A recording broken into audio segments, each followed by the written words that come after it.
And this is Houston Newsmakers Extra. I've been talking with Judge Ed Emmett and Dr. Michael Adams about the previous election, and we've been talking about a lot of different things. Governor Abbott won handily, no issue there. All the state Republicans won. What does that mean? Are we going to continue to see a solidification of what's been in place, which really was contentious throughout the last few years? Yeah, well, number one, I think Beto O'Rourke was kind of a tired candidate in the voters' eyes. I think somebody more exciting might have made it a little bit different.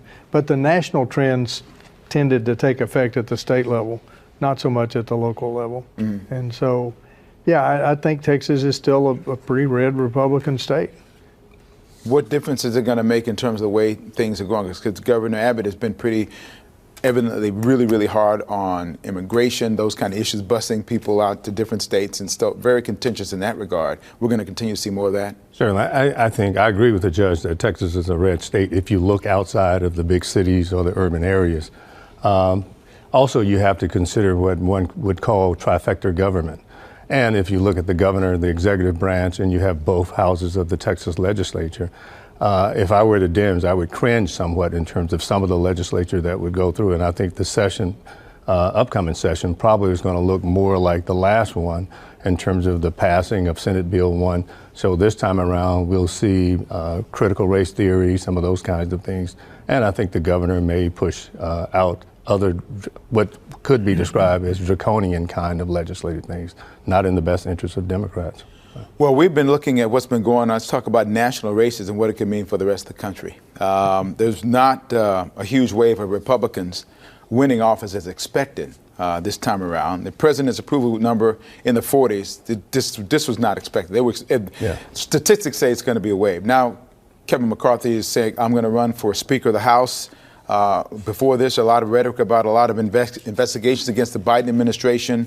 Are we headed toward a couple of years of GOP payback? What do you think? I don't think so. I don't think the margin's going to be that big. But since you opened up the national can of worms, I'm going to go ahead and say it. As long as Donald Trump is still on the stage, Republicans are going to have trouble. He is, whether you agreed with his policies or not, I hear that all the time, but he's toxic, particularly to young people. And it affects even local races. Local Republicans had to kind of do this dance of, I'm a Republican, well, do you support Trump? And they'd have to go, well, no, yeah. And it's a hard thing to deal with because of his personality. Right. I mean, let's face it, he's an obnoxious bully.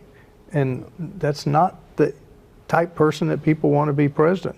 And so it filters down, and we'll see what happens coming forward. How big of a difference do you think this is going to make nationally? I think it will. However, we had this expectation that would be this red tsunami or big wave. That didn't happen. And if you look at it, the out party, the party that is not in the White House, normally they do much better in the midterm elections. So this is really interesting, and I think it's very close.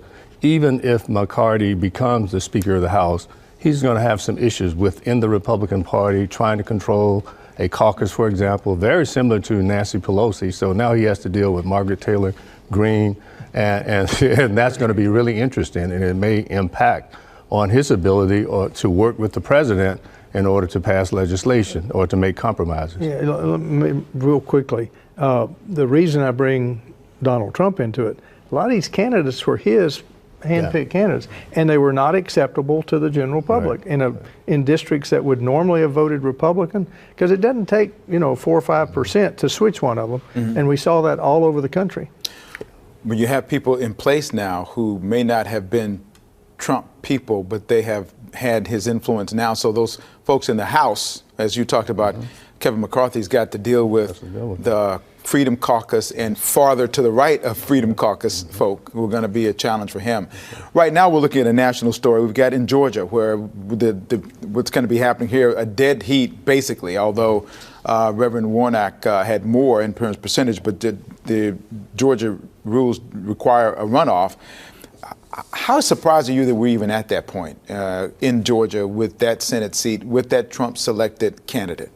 I'm very surprised as a person who spent time in Georgia and goes back, and you have to I reflect on Sherman, I reflect on people like Herman Talmadge to see two black men up for the Senate. But it's about party control. So I think the factor here, will this seat make a difference? And I think that will drive turnout on the Republican side. And you also have to look at that basically Kemp, he didn't blow out Stacey Abrams, but it wasn't close. So what happened there? Did they not vote for Herschel Walker? And will those Republicans return in the runoff election? And I know that there's a lot of people who the former president says he's going to declare that he's going to run for office again. And there are a lot of people who are saying, please don't do that. And especially don't come to the state of Georgia. Do you think that what he does is still going to have an influence? Because Herschel Walker is his guy. No, I mean, hardcore his guy from the back of the New Jersey Generals days. Absolutely, it's going to have an influence. If you go back to the 2020 election cycle, the same thing. If former President Trump had been quiet, maybe those Georgia races would have ended differently. But he's down there claiming the election was stolen, and Governor Kemp and others, the Secretary of State, were saying, no, it wasn't. It was done. And so I think that's why Kemp won. And while Stacey Abrams wasn't a total election denier, she never conceded the election. She said there were, and I think that hurt her a lot. Yeah. This is going to be interesting, isn't it? Yes. You're going to have a lot to do. Of course. And we haven't even mentioned Florida and Michigan. All right. The results are totally opposite there. Totally opposite. And the fact that Michigan now has all across the board, all the top across the board. State legislator and governor. Yeah, but as they are solid now in blue territory in Michigan, Florida is just as solid in the red territory. Right. And the issue of abortion was on the ballot there, and it was successful. And even in Kentucky, abortion. So it's going to be really interesting leading up to 2024. Right? Okay, so for the next hour, we're going to have this. No, I'm just kidding. We don't have another hour, but I could have this conversation. You know I could. But we'll come back because I know that there's going to be a lot to be talked about between now and whenever. So thank you guys for coming on and being a part of the election night coverage as well. We really appreciate it. Thank you. Hey, this is Houston Newsmakers Extra. Please share this with everyone you know.